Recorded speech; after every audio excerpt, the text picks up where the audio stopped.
Hi everyone, I'm Reena, and this is Resonant Space.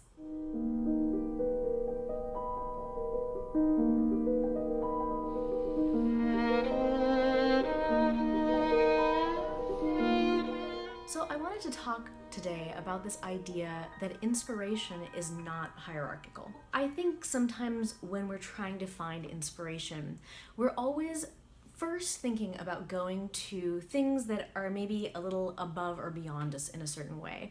So maybe that's a certain person, like, in your field who you really respect, and you want to kind of see how they operate or how they have dealt with a certain problem, or just be inspired by the way they are, the way that they act, etc. And you can even bring that even a little more into music. If I want to write a violin concerto, I'm going to go straight to the Beethoven Violin Concerto, or Brahms, or Samuel Barber, and try to think, okay, this is the best in the field, and this is what's been done, and how do I kind of address that? And there's certainly nothing wrong with looking to these amazing places for inspiration, but that's not the only place that you can look for inspiration. Because oftentimes we are inspired by things that are either just around us or in the most unlikely places. And I've certainly felt that so many times in my own life.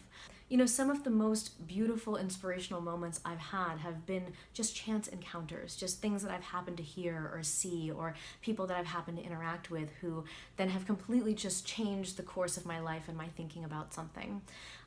I remember when I lived in India, I went to this music festival in this city called Jodhpur. They brought in big musicians from all over the place, but then what I loved about this festival is they also brought in folk musicians.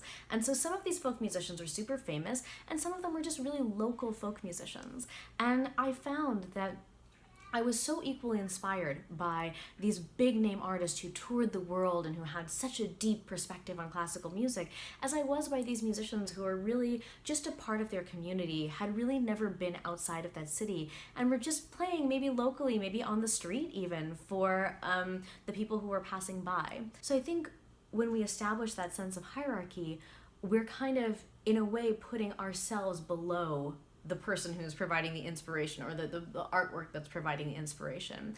And I think we have to remember that it also goes the other way around, especially when you're a really young composer. You sometimes think, well, I'm just writing this, I'm just trying to start out. Who am I gonna inspire? And this beautiful thing happened to me when I was graduating from Juilliard. It was my senior recital. It was 2005. I was 21 years old, and I was pretty unconfident. Like, I didn't think I had anything to say that was gonna make any difference to anyone. And I remember I had a friend who was a filmmaker, and she brought one of her friends who, was maybe in the arts. I'm not even sure who she was, but when a piece of mine started playing, this girl was crying and she was bawling, and it had opened up something so deep inside of her.